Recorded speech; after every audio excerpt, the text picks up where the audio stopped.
up on Chapman News, a high school basketball coach arrested with allegations of sexual assault against underage students. And police say there may be additional victims out there.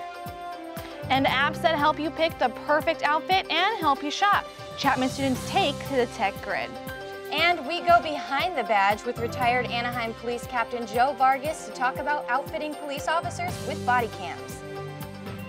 And coming up on entertainment, I'll tell you what tasty treats you won't want to miss out on during Orange County Restaurant Week. You're watching Chapman News, and it starts right now.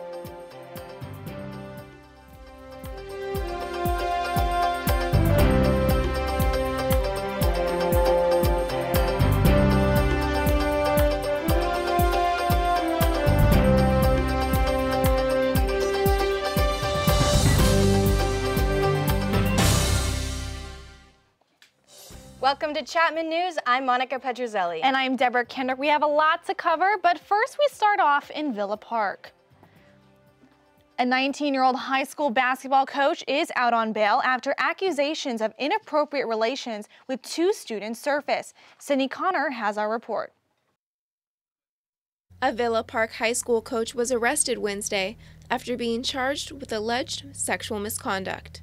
Dwayne Jordan Richardson has been a walk-on assistant basketball coach for freshman and sophomore girls for the past year. Investigators think Richardson engaged in sexual activity with a minor from Villa Park, as well as El Dorado High, a neighboring high school. According to students, Richardson's presence on campus has never gone unnoticed.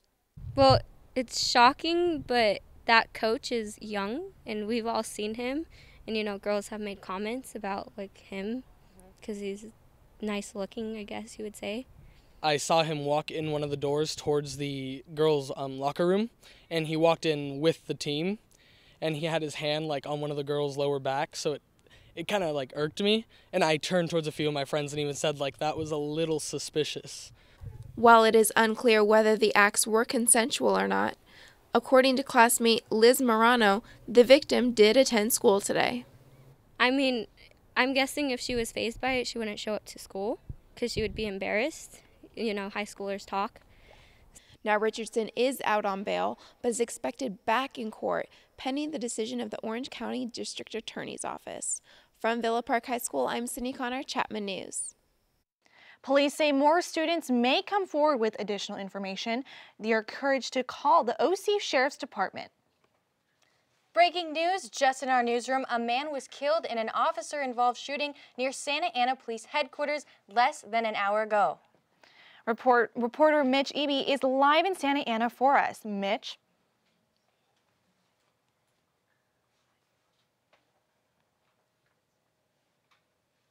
Santa Ana streets. Things are unfolding still behind us right here. We had an officer-involved shooting earlier this morning at 11 a.m. Now, at the corner of 3rd and Santa Ana, once again, the two officers approached a man, part of a direct enforcement team, and shot him. According to department spokesman Anthony Bertagna, it was not immediately clear whether the man had a weapon or not. Now, this man did eventually die due to the injuries.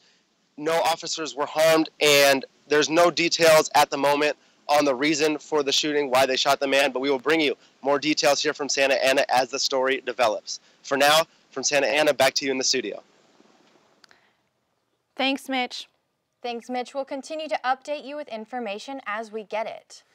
But a new opportunity for Orange High School students facing economic difficulties was announced this week. Students with high GPAs who excel in science, technology, engineering, or math will be able to earn a free ride to Chapman in the fall of 2017 through the new Simon STEM Scholarship Program.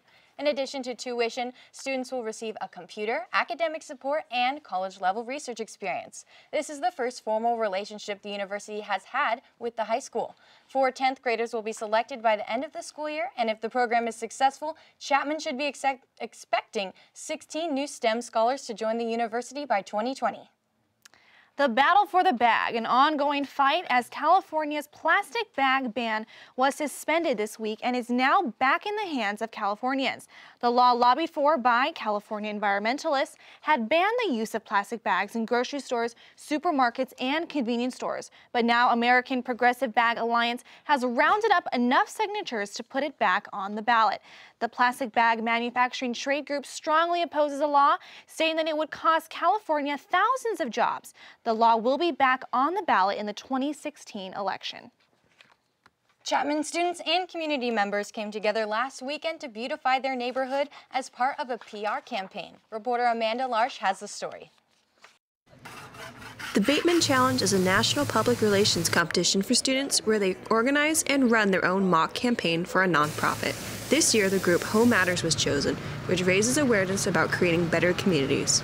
So we decided to focus on the community aspect because we found that here in Orange is really that divide between the students and the community members. Organizing a weekend of good neighbor deeds, these Chapman students help beautify Orange High School and homes in Orange with the help of Rotary and Lions Club members. Painting doors, cleaning sills, windows, sweeping, picking up trash, whatever they've asked us to do. The first day of volunteering focused on Orange High School, while the second day was more about directly helping community members, with Chapman students visiting homes to do yard work and housework. Basically, we're here just helping out, doing some community service, helping out this couple who sadly hasn't been able to get some housework done in about 2 years. I love, what it stands for. You're helping out in the community. This house is literally, I live 3 or 4 blocks away from this house. So you see it when you drive by every day, but you don't really realize their situation, or that they could be, struggling to keep up their yard work, that kind of stuff. The Chapman team has done really well in the past. We got an honorable mention last year and a few years in the past, but the last time we actually got first place was 1995. So 20 years ago, we're trying to celebrate the 20-year anniversary of Chapman Bateman team with a solid W. Service and beautification projects like these are bringing together people who would have never mixed, like Lions, Rotary, and both kinds of Panthers. This has been Amanda Larsh reporting for Chapman News. Back to you guys in the studio.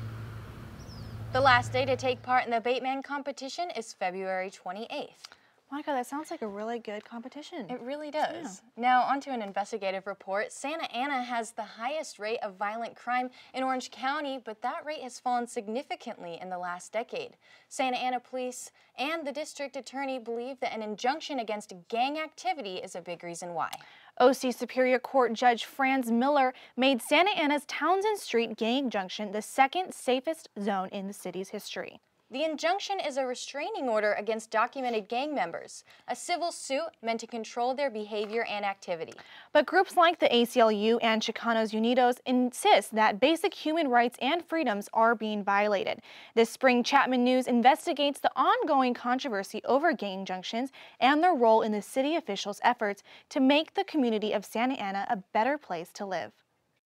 Townsend Street is 1 mile from Santa Ana PD, but police say that hasn't stopped an increase in gang activity over the past few years. Last month, OC Superior Court filed a civil action to help reduce crimes, called the Townsend Street Gang Injunction. It's basically saying that these gang members are a public nuisance, and they're prohibiting people from living a normal, safe life. But there are two sides to the story.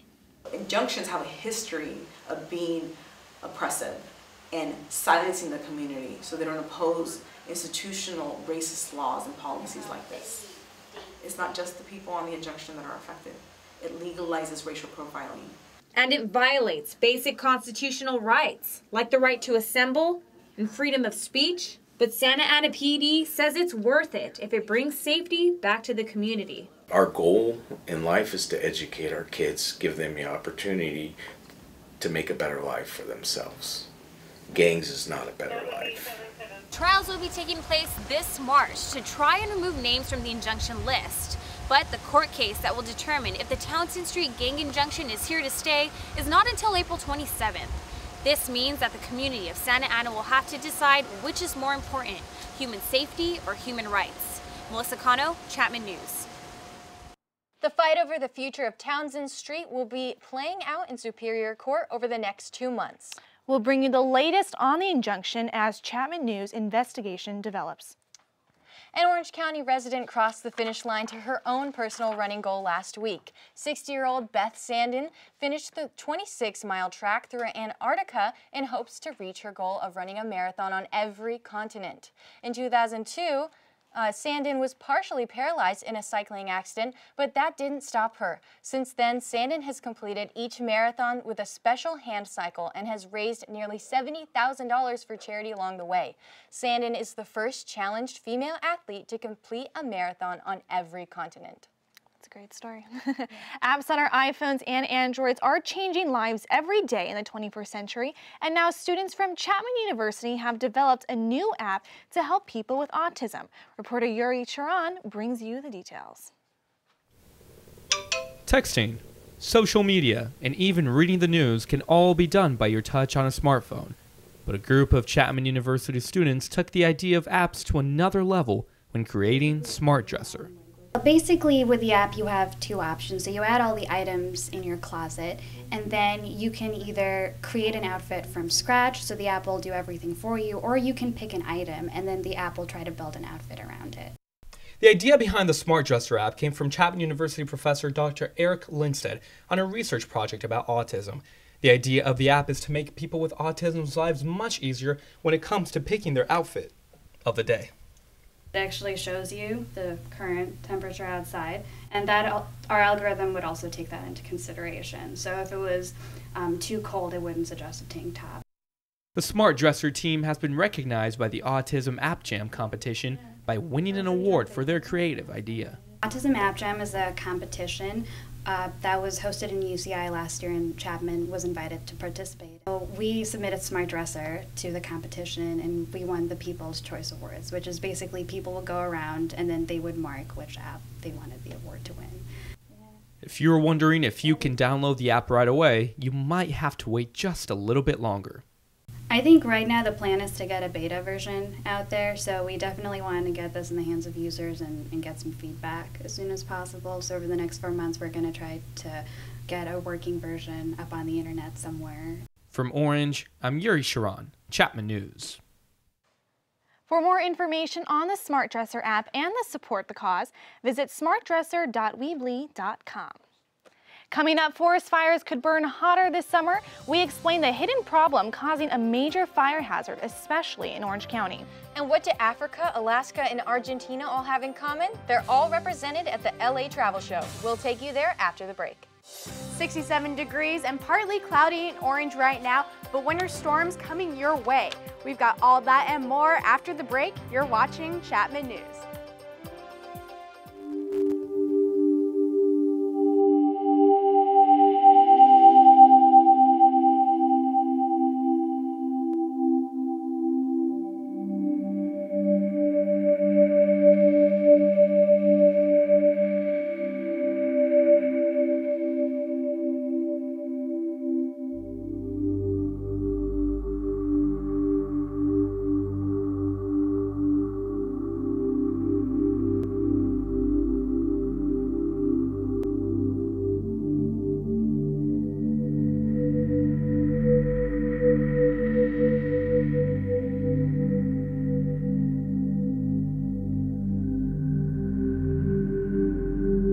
Don't stand by, stand up.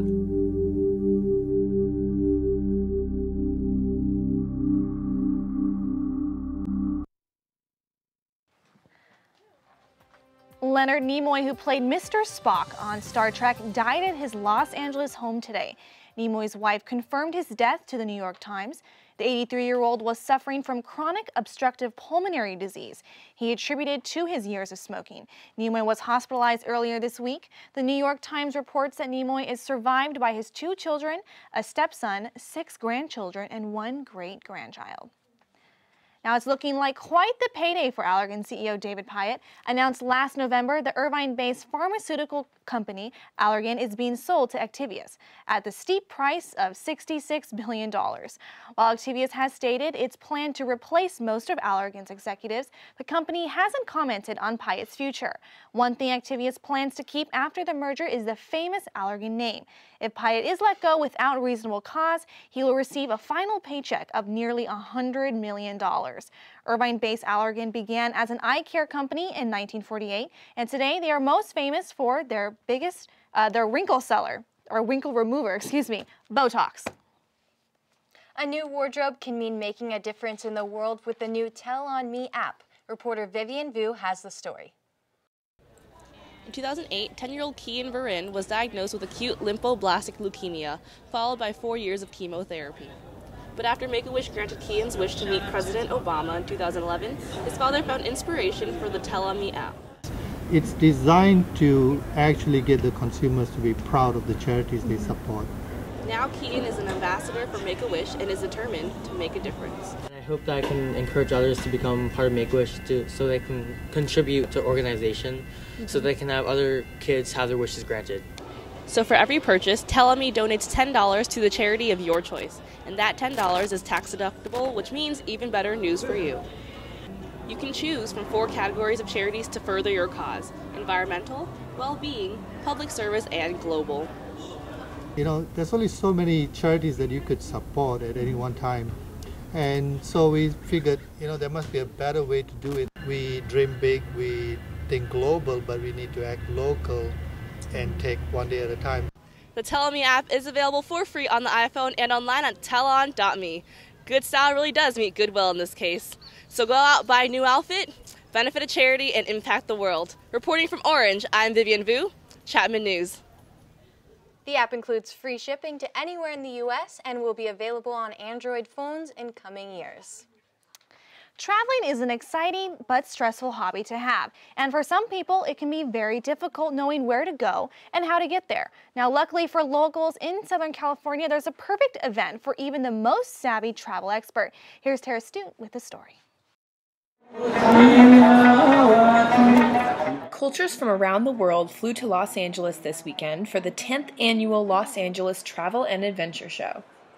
For under $30 a ticket, experienced and novice travelers came to the Long Beach Convention Center to learn travel tips from experts like Rick Steves. We're headed to Mexico in June, and so we wanted to, see what adventures and stuff we could find when we're there. And then also we have a business as well, and so we wanted to see what opportunities we might find at the LA show to kind of intermix our business and pleasure. Guests learn where to go on their next vacation, how to plan their trips, and what to do while they're there. We have to put together quality exhibitors and quality attendees. It's all about travel enthusiasts. So our motto is that the attendee is the customer for us. We get the right people coming in, asking the right questions, and getting value out of these shows. We always believe the exhibitor side will be very happy with us and keep coming back. Informational booths weren't the only form of entertainment at the travel show. Segway lessons, cooking classes with renowned international chefs, and expert celebrity speakers were all a part of this event. My favorite part of the travel show is probably meeting all the people from around the world, because you can get your questions answered from somebody who lives in the place. This is my 3rd time, but we're here. ATA is here every year. We have a variety of information for anyone, no matter where they want to go.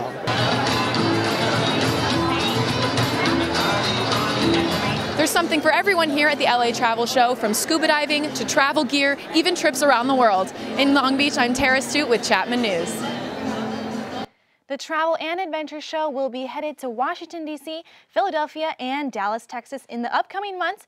And for more information, visit travelshows.com. Monday night, stargazers from Arizona to Canada saw meteor-like fireballs burning through the sky. Social media buzzed about the soaring objects, which turned out to be parts of a rocket. In December, the rocket was used to launch a Chinese satellite into space. The pieces of space junk could be seen in 6 states and Canada and soared for about a minute, with slower movement than most other meteor-like objects. The American Meteor Society received more than 150 reports of the event, and witnesses say the fireballs had long orange tails. There were no damage or injuries from the falling debris.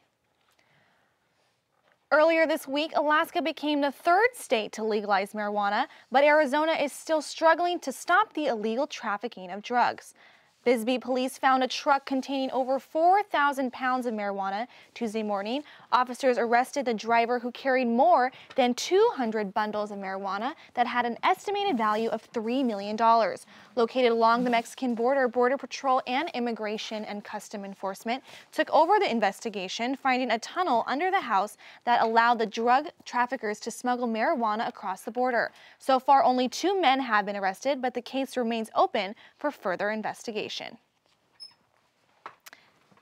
Anaheim Police Department is planning to have all of their officers outfitted with body cameras by April 1st. And today we have retired Anaheim Chief Joe Vargas with us. He is now a consultant with POST, Peace Officer Standards and Training, and he is a columnist for Behind the Badge. Thank you for being with us today, Chief. Oh, thank you. Yeah, thank you. We're very lucky to have you. Now, could you tell us kind of a breakdown of how the body cams work and how they're supposed to be worn? Well, they're not too unlike the video you would take with an iPhone. They just cost a heck of a lot more. And what they are, they're worn on the officer's body, and they're activated by the officers, and for most departments, they'll be activated every time they have a citizen contact. The idea is to make a recording of every engagement that happens. Sophisticated technology, and there's a lot of software that goes behind it as well. Yeah, I would imagine. I mean, are the policemen, seem to be happy with it? I mean, do they like this? I think there's just a resignation that we reached a tipping point in public confidence, and it's inevitable that's going to happen. I think for a lot of us that went out and did the job every day and did it well, the fact that people don't trust what we say and what we do is probably the biggest thing that really affects them. But it's inevitable. Eventually, every department will have them. So you're saying they're pretty expensive. Can you tell us how expensive they are, and how do you think taxpayers are going to respond to that? Well, you're looking at about $400 to $1,000, depending on what model or what company you go with. You're talking about not just megabytes or gigabytes or terabytes, but petabytes of storage that has to go behind that. You're also talking about the logistics of it. Every time at the end of the day, the officers have to input all that video into computers. That's about a half hour. For 100 officers who spend, let's say, 2 hours a week doing that kind of stuff, that's about 10 full-time police officers that you're going to lose labor hours for every year. Wow. I mean, does this affect the policemen's duties day to day? I mean, does it, not let them do their job? You do your job the same way you've always done it. There are actually some muscle memory things you have to learn, like turn it on, turn it off. Do I have it on? Do I have it off? Did I remember to turn it off before I went to the bathroom? Those kind of things. It will take a little while, and you'll see a lot of things happening. Plus, the technology is new. I would expect equipment failure as well to be a part of what's going on. And they put it on as soon as they get suited up and as soon as they leave. If you look at the various systems, almost all of them clip right here in the front of your chest. And that's where they go. One of the sad parts, though, is that from that point of view, the minute you lift your arms up and you have a weapon in your hand, you partially or significantly block the view. Well, thank you so much for being here today. It seems like there are definitely some complications with it, and there's also some complications with beetles in a local park. Beetles smaller than the size of a penny have recently made their way from San Diego to Orange County and are killing dozens of oak trees in local parks. Reporter Julie Martirano has more. At this park, people can ride horses, visit the zoo, and walk trails. But under the same tree that you and your family might be using for shade is a danger that people can barely see. It can kill the tree in short order. It is the gold-spotted oak borer beetle, and dead trees are more dangerous than you might think. Once you start to get a mass of dead trees, then you have this giant fire hazard. With the drought, a lot of trees already look infected simply because of the lack of water. And if a fire were to start in areas surrounding these dry, dead trees, it would be a real disaster. In Weir Canyon, people have to drill into the trunk so it can absorb pesticides. You can't poison it enough. That process began a couple of days ago. We peeled some bark off, and you could see the larva living in there. When the larva matures, thousands of beetles emerge from the bark and can infect other trees. But the Irvine Ranch Conservancy has a way to limit the damage. First, they have to identify the most infested trees. The only way to deal with those trees was to cut them down, grind them up, so that any beetle any larva would be killed. Meaning that our beautiful forests have a chance to survive with a little help. It's the iconic tree, the oak woodlands that are classic for Southern California. Reporting in Irvine, I'm Julie Martirano, Chapman News. These beetles can also spread through firewood, so make sure to check yours. And if you find any beetles, you can make a report online at firewood.ca.gov. The rain we got earlier this week, I really enjoyed it. It's cloudy outside right now. Megan, do you think we might be expecting some more winter weather like that before spring? Oh yeah, well, there's definitely going to be rain showers this weekend, but enjoy the nice temperatures today because it's not going to last very long. Right now we have temperatures in the upper to mid 60s with matching temperatures in Westminster and Orange, but as you move down south you have matching temperatures as well that drop a little bit into 64 range with Laguna Beach and San Clemente. But let's get a bigger picture on the whole Southern California weather going on with a similar trend in the upper to mid 60s along the coastline all the way from Santa Barbara down to San Diego. But as you move more inland towards Big Bear Mountain with 48 degrees, the temperatures drop there and are going to be dropping even more. But let's get our 5-day forecast for Orange right now. And today is actually the best day that you have with 68 degrees and a low of 55, but it's going to drop throughout the weekend to the low 63 degrees. But the rain showers are the big story here that are going to start Saturday night and continue possibly into Tuesday with thunder on Sunday. So be prepared for that rain and possible thunderstorms, which is why the National Weather Service issued a winter storm warning. So be careful in the mountain area because snow is going to be dropping all the way through the weekend into Monday. And on Sunday, there are going to be winds up to Saturday, there are going to be winds up to 30 miles per hour, and on Sunday, there's going to be snow up to 3 inches. So be sure to stay inside if you get a chance to. Maybe watch the Chapman Broadcast Network Sports. Coming up on the Best Campus Sports Show, dribble, dribble, shoot, shoot. We have seniors taking it to the hoop, hoop. All that and more coming up. Don't go anywhere.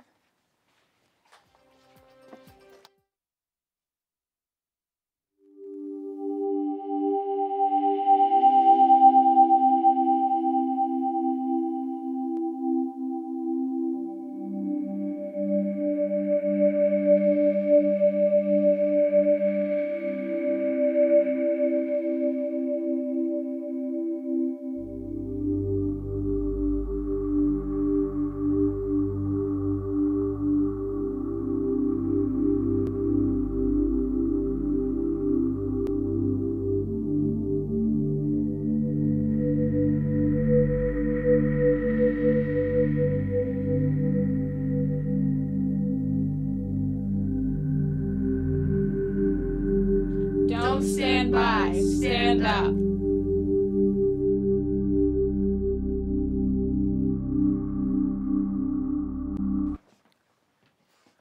Where are you going?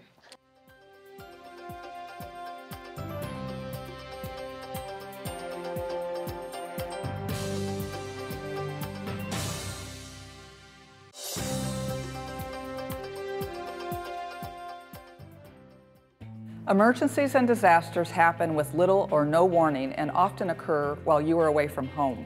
Be ready for emergencies by registering your alternate phone numbers, cell phones, and email addresses at alertoc.com. You will receive alerts when an emergency occurs near your workplace or neighborhood.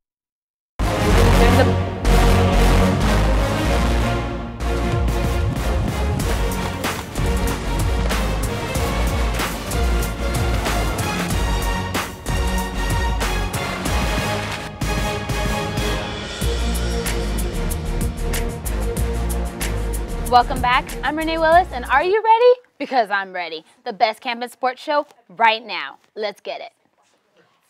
It was senior night on Tuesday for men's and women's basketball, each facing Caltech.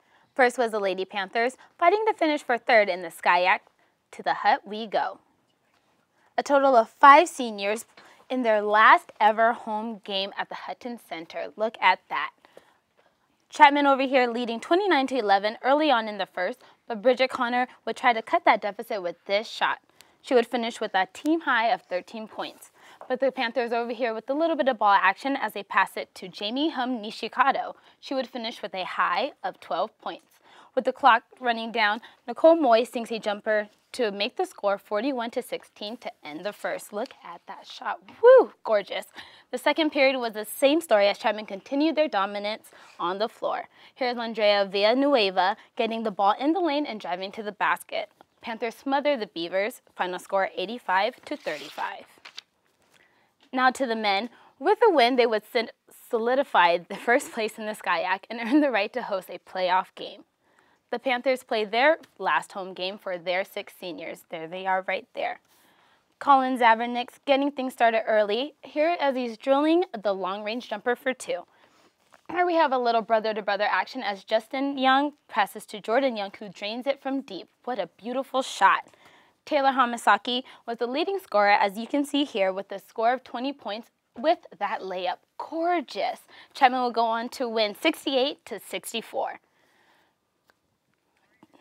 Chapman Women's Lacrosse was in action Wednesday night in their home opener at Wilson Field, getting ready to square off against the Sage Hens of Pomona Pitzer.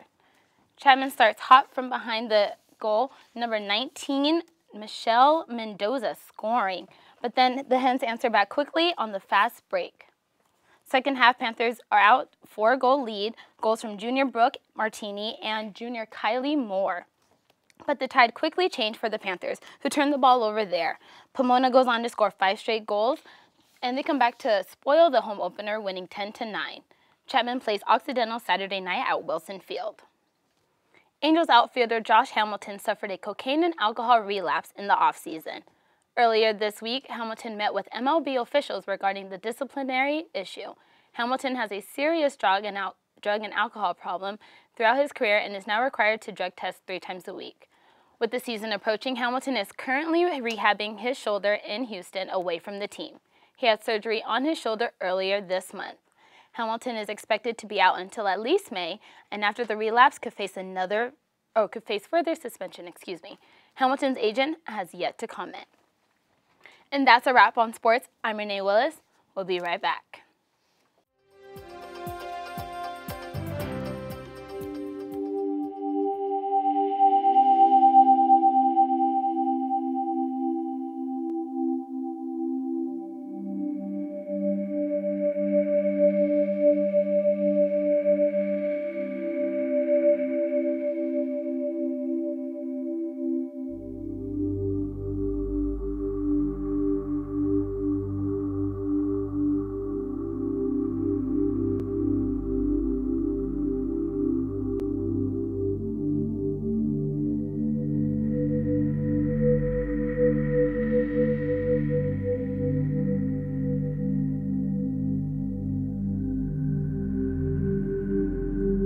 Don't stand by, stand up.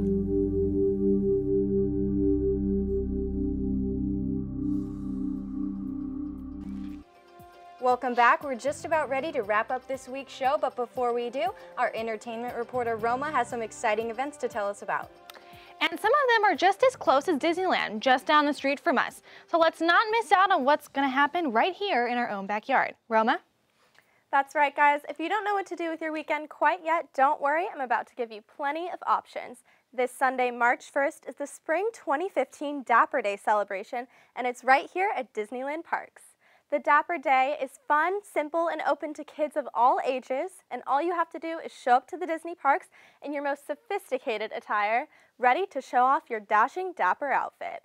There are informal park meetups as well as a luncheon that you can buy a ticket for, and since the event is held at Disneyland, a lot of people like to suit up in their 50s or 60s inspired vintage wardrobes. But if you don't feel like jumping back into that time machine, there's about 100 other places you can head this weekend, specifically eateries. Starting this Sunday is the 7th annual Orange County Restaurant Week. There are endless options all over the area, and they all have tempting deals for whatever you're craving. Now, I know 100 places may seem overwhelming, so if you had to go to ocrestaurantweek.com, they have it all laid out for you by price and meal. Looking for a quick $10 lunch with a friend? Just head over to the Dory Deli in Newport Beach and enjoy that priceless oceanfront view. How about a fancy date night? Well, then maybe the dim-lit Mexican-inspired Red-O restaurant might be just what you're looking for. But if you're ready to pop out of this orange bubble and can't wait another 6 weeks for Coachella, then take a quick drive out to the Empire Polo Fields for India's Wine, Rhythm, and Brews experience this Saturday, February 28th. The rhythm portion of the festival will have an awesome lineup headlined by the OC natives, Slightly Stupid. And the wine and brews will be scattered throughout the festival, but there are also special tastings you can join in on and a souvenir glass that comes with your ticket to the event. Before I send it back to you girls, we want to give a shout out to a student right here at Dodge College, Miss Ruby Scotchdopel. Her father, Jim Scotchdopel, received the Oscar this past weekend for producing Birdman, which won the Academy Award for Best Picture. Congratulations, Ruby, and now back to you guys at the desk. Thanks, Roma. Now, an update on the officer involved shooting in Santa Ana, but here's something you don't see every day. Excuse that. So we have an update on the shooting in Santa Ana, which we are getting that information right now. There's no update. In the meantime, two llamas on the loose. The animals darted through traffic, backyards, dodging police and wranglers for about an hour before getting caught. Turns out the llamas got loose while getting ready to go to patient therapy work at an assisted living facility. Happy to report that they are now back with their owners. You can file this story under #LlamaDrama. Log on to our website, chapmannews.tv, to see all of our episodes, Chapman News bios, and top headlines. And make sure you also follow us on Facebook, facebook.com/ChapmanNews, Twitter and Instagram @ChapmanNews, and YouTube at youtube.com/ChapmanNews. Till next time, I'm Deborah Kendrick. And I'm Monica Petruzzelli. Thanks for watching.